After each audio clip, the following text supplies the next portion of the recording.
Breaking news చూస్తున్నారు. ముఖ్యమంత్రి Revanth Reddy chit-chat నిర్వహించారు. చిట్చాట్లో భాగంగా సంచలన వ్యాఖ్యలు చేశారు. ఆయన బీఆర్ఎస్ పార్టీ ఎప్పుడో చనిపోయింది అంటూ చెప్పుకొచ్చారు. ఆయన చనిపోయిన దానికి ఎందుకంత అలంకరణ చేసిన ఉపయోగం ఉండదు అని అర్థం వచ్చేలా ఆయన మాట్లాడుకొచ్చారు. ఇక బీఆర్ఎస్ నాయకులు తాపత్రయపడి నో యూజ్ అంటున్నారు ముఖ్యమంత్రి. బీఆర్ఎస్కు భవిష్యత్తు లేదంటున్నారు ముఖ్యమంత్రి రేవంత్ రెడ్డి. కేసీఆర్ కుటుంబ పార్టీకి కాలం చెల్లిందంటున్నారు రేవంత్ రెడ్డి. రాష్ట్రంలో కొత్త పార్టీకి పని లేదు అంటూ ఇటు టీఆర్ఎస్ తెలంగాణ రాష్ట్ర సేన అసోసియేషన్ అంటే కవిత కొత్త పార్టీని ఉద్దేశించి ఇండైరెక్ట్గా మాట్లాడుకొచ్చారు. ఆయన కొత్తగా వచ్చే పార్టీ దేవుడెరుకు, ఉన్న పార్టీ ఉంచుతారా మూస్తారా అది చూసుకోమను. అంటే కొత్తగా వచ్చే పార్టీ సంగతి తర్వాత ముందుగా ఉన్న పార్టీ ఉంచుతారా మూసేస్తారా అది చూసుకోండి అని అర్థం వచ్చేలా మాట్లాడుకొచ్చారు. ఆయన హిందూ సంప్రదాయంలో కుటుంబ పెద్ద చనిపోతే వారసులకు అధికారం వస్తుంది అంటూ కూడా సంచలన వ్యాఖ్యలు చేశారు. ఆయన కేసీఆర్ చనిపోతే ఆయన ఆస్తి ఫామ్ హౌస్ నాకు రాదు అంటున్నారు రేవంత్ రెడ్డి. ఆయనకేమైనా అయితే నాకేం లాభం, ఆయనకేమైనా అయితే ఆ కుటుంబానికి లాభం, కేసీఆర్కు చెడు జరగాలని ఆ కుటుంబమే కోరుకుంటుంది అంటూ చెప్పుకొచ్చారు రేవంత్ రెడ్డి. కుటుంబంలో ఎవరి వల్ల ఎక్కువ ప్రమాదం ఉంది అనేది కేసీఆర్ నిర్ణయించుకోవాలంటున్నారు రేవంత్ రెడ్డి. మందులు అందించేవాడా ఇంకెవరా, అంటే మందులు అందించేవాడా లేకపోతే ఇంకెవరా అంటూ కూడా ఒక ప్రశ్నను సంధించారు రేవంత్ రెడ్డి. ఈ నేపథ్యంలో అసలు ఇంతకీ ముఖ్యమంత్రి రేవంత్ రెడ్డి ఇంకా ఎటువంటి వ్యాఖ్యలు చేసిన సందర్భం ఉంది, ఏ కాంటాక్ట్స్లో ఇటువంటి వ్యాఖ్యలు చేశారు, అట్ ద సేమ్ టైం ఎక్కడ కూడా డైరెక్ట్గా పేరు ప్రస్తావించిన పరిస్థితి కనిపించకపోయినప్పటికీ కూడా ఇండైరెక్ట్గా చాలా పేర్లు ప్రస్తావించారు. ఇక్కడ ఈ క్రమంలో అసలు ఏ కాంటాక్ట్స్లో ఎటువంటి వ్యాఖ్యలు చేశారు, ఇంకా ఎటువంటి ఇంట్రెస్టింగ్ కామెంట్స్ చేశారు మాట్లాడే ప్రయత్నం చేద్దాం. మా ప్రతినిధి మధు అప్డేట్స్ అందించేందుకు సిద్ధంగా ఉన్నారు. మధు, ఇటు చిట్చాట్లో భాగంగా ముఖ్యమంత్రి రేవంత్ రెడ్డి ఇంకా ఎటువంటి వ్యాఖ్యలు చేశారు, ఏ కాంటాక్ట్స్లో చేశారు ఈ వ్యాఖ్యలు కూడా? ఎగ్జాక్ట్లీ ఈరోజు కోదండరాం తర్వాత అజారుద్దీన్ ఇద్దరు ఎమ్మెల్సీలుగా ప్రమాణ స్వీకారానికి సంబంధించి మండలికి హాజరయ్యారు. వారి ప్రమాణ స్వీకారానికి సంబంధించి తర్వాత అక్కడే మండలిలో రివ్యూ చేశారు. అసెంబ్లీ ప్రాంగణంలో ఎట్లా అంశాలు మిగతా ఏర్పాట్లు అక్కడ లాన్ కానీ వాకింగ్ ట్రాక్ కానీ క్లబ్ కానీ ఎమ్మెల్యేలకు ఇంకా సెంట్రల్ హాల్ కానీ వీటి నిర్మాణానికి సంబంధించినటువంటి విషయంలో రివ్యూ చేసిన అనంతరం చిట్ చాట్ చేశారు. చిట్ చాట్ లో సెన్సేషన్ కామెంట్స్ చేశారు రేవంత్ రెడ్డి. ఇప్పుడు తెలంగాణలో కొత్త పార్టీ పెట్టాల్సినటువంటి అవసరం ఏముంది అనేటువంటి స్టేట్మెంట్ చేశారు. ఆయన మాట్లాడుతున్న సందర్భంలో బీఆర్ఎస్ పార్టీ భవిష్యత్తు పైన ఆయన కొన్ని కీలక వ్యాఖ్యలు చేశారు.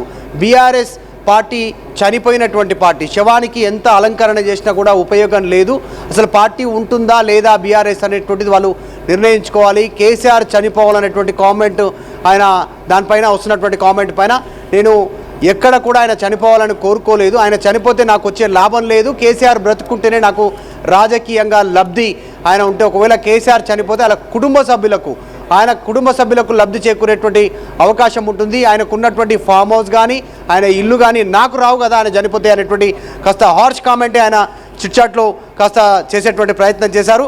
అప్పుడు గత 10 ఏళ్లలో వారి అహంకారానికి సంబంధించి వారి అధికారానికి సంబంధించి ప్రజలు చూసి వాళ్ళని ఓటమి పాలు చేశారు. అయినా బీఆర్ఎస్ కానీ టీఆర్ఎస్ కానీ వాళ్ళు పార్టీ పెట్టినటువంటి పర్పస్ కంప్లీట్ అయ్యింది. ఆ పార్టీ తెలంగాణ కోసం పార్టీ పెట్టారు, తెలంగాణ వచ్చింది, పర్పస్ కంప్లీట్ అయిపోయింది. తెలంగాణ కోసమే వాళ్ళు ఎన్ని ఆలోచనలు చేసినా కూడా ఈరోజు ప్రజలు భరించి ఇన్ని రోజులు ఊరుకున్నారనేటువంటి స్టేట్మెంట్ చేశారు. ఇంకా కొన్ని హార్ష్ కామెంట్ చేశారు. ప్రస్తుతం బీఆర్ఎస్కు తెలంగాణలో భవిష్యత్తు లేదు అనేటువంటి స్టేట్మెంట్ చేశారు. భరించలేకనే అధికారం నుంచి ప్రజలే దించేశారు.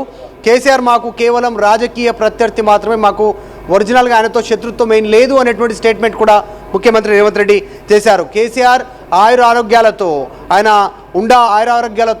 100 సంవత్సరాలు జీవించాలని కోరుకుంటున్నాను అనేటువంటి కామెంట్ చేశారు. ఎందుకంటే జగిత్యాలలో జీవన్ రెడ్డి జాయినింగ్ సందర్భంగా కేసీఆర్ కాస్త ఘాటుగా రిప్లై అయ్యారు.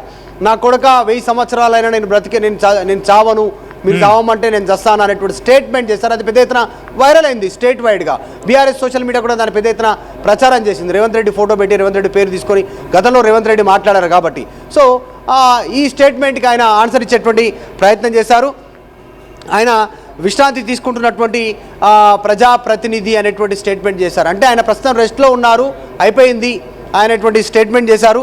మందులు అందించేవాడా ఇంకోవరా అనేది జాగ్రత్త పడాలి, కుటుంబంలో ఎవరి వల్ల ఎక్కువ ప్రమాదం ఉంది అనేటువంటిది కేసీఆర్ నిర్ణయించుకోవాలి, మాకేం సంబంధం అనేటువంటి స్టేట్మెంట్ కూడా చేశారు.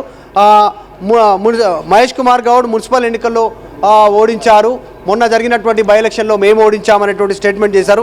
ఆయనకేమైనా అయితే మాత్రం నాకు సంబంధం లేదు, కేసీఆర్ చనిపోతే నా ఆస్తి ఫామ్ హౌస్ నాకు రావు కాదనేటువంటి స్టేట్మెంట్ చేశారు. సో పంపకాల్లో తేడా వచ్చినందుకే ఆయన ఆమె కూతురు బయటకు వచ్చి పార్టీ పెట్టుకుంది, దానికి మాకేం సంబంధం, మాకంట కడుతున్నారు అనేటువంటి స్టేట్మెంట్ చేశారు. సో 2023 వరకు అధికారంలో ఉండి ఏం మాట్లాడినా చెల్లింది, ఇక్కడ నుంచి వాళ్ళు మాట్లాడింది చెల్లదు అనేటువంటి స్టేట్మెంట్ ఆయన చేశారు మొత్తానికి. So Revanth Reddy sensation comment చేశారు. ఈరోజే బీఆర్ఎస్ పార్టీకి సంబంధించినటువంటి 26 సంవత్సరాలు 25 ఇయర్స్ కంప్లీట్ అయ్యి 26 సంవత్సరాల్లోకి అడుగు పెడతా ఉంది కాబట్టి దానికి సంబంధించిన ప్లీనరీ కొనసాగుతూ ఉంది. అంటే పెద్ద ఎత్తున ప్లీనరీ కాకుండా కేవలం రాష్ట్ర కార్యవర్గ సమావేశం జరుగుతూ ఉంది. ఎమ్మెల్యేలు, ఎమ్మెల్సీలు, మాజీ ఎమ్మెల్యేలు, మాజీ ఎంపీలు, ప్రస్తుత సంబంధించినటువంటి ప్రజాప్రతినిధులు, ఎక్స్ కార్పొరేషన్ చైర్మన్లు, జిల్లా ప్రెసిడెంట్లు, వీళ్ళందరితో కేసీఆర్ తెలంగాణ భవన్లో మీటింగ్ అవుతున్నటువంటి సందర్భంలోనే రేవంత్ రెడ్డి ఈరోజు అసెంబ్లీ హాల్లో ఈరోజు చేసినటువంటి చిట్ చాట్ సెన్సేషన్గా మారింది. సో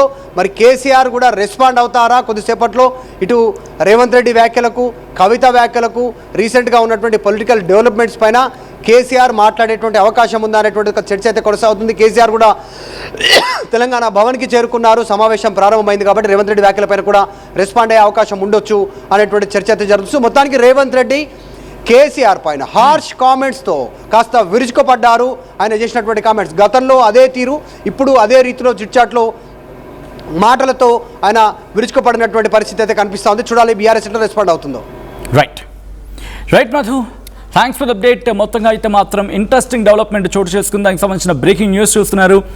ఇటు కొద్దిసేపటి క్రితం ముఖ్యమంత్రి రేవంత్ రెడ్డి చిట్ చాట్ నిర్వహించారు. చిట్ చాట్లో భాగంగా ఆయన కొన్ని ఇంట్రెస్టింగ్ కామెంట్స్ చేశారు. చిట్ చాట్లో ఆయన చేసిన వ్యాఖ్యలు ప్రస్తుతం ఇంట్రెస్టింగ్గా మారుతున్నాయి. బీఆర్ఎస్ పార్టీ చనిపోయిందంటూ చెప్పుకొచ్చారు ముఖ్యమంత్రి రేవంత్ రెడ్డి. భౌతికాయానికి ఎంత అలంకరణ చేసినా ఉపయోగం ఉండదు అంటూ కూడా అర్థం వచ్చేలా మాట్లాడుకొచ్చారు.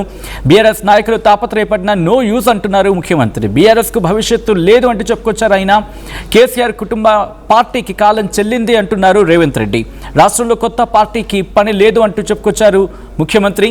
కొత్తగా వచ్చే పార్టీ దేవుడెరుగు, ఉన్న పార్టీలే ఉంచుతారా మూస్తారా అది చూసుకోమను అంటూ కూడా చెప్పుకొచ్చారు. హిందూ సాంప్రదాయంలో కుటుంబ పెద్ద చనిపోతే వారసులకు అధికారం వస్తుంది అంటూ కూడా రేవంత్ రెడ్డి చెప్పుకొచ్చారు. ఇటు కేసీఆర్ చనిపోతే ఆయన ఆస్తి ఫామ్ హౌస్ నాకు రాదు అంటూ కూడా రేవంత్ రెడ్డి చేసిన వ్యాఖ్యలు ఆసక్తికరమైన వ్యాఖ్యలుగా మారుతూ ఉన్నాయి. అండ్ ఈ క్రమంలో రేవంత్ రెడ్డి చేసిన వ్యాఖ్యల పట్ల మీ అభిప్రాయం ఏంటి, మీరేమనుకుంటున్నారు, కామెంట్ చేసే ప్రయత్నం చేయండి. At KL Lake, you have the freedom to choose the subjects that fuel the engineering. UKL deemed to be university. చిన్న చిన్న ఆనందాలు 35 ఏళ్లుగా నా జీవితంలో లేవు. 35 ఏళ్లుగా నేను డైపర్లలో బ్రతికాను. 6 సెంటీమీటర్ల ఫిస్టులా నా మూత్రాశయంలో లీక్ కారణమైంది. ఎవరూ నాకు సహాయం చేయలేకపోయారు. AINUలో వైద్యులను కలిసే వరకు. అక్కడ వారు రోబోటిక్ శస్త్రచికిత్సతో నాకు పరిష్కారం ఇచ్చారు. వారు నా ఆత్మవిశ్వాసాన్ని కూడా తిరిగిచ్చారు. Precision care makes it possible. The Center for Robotic Surgery at AINU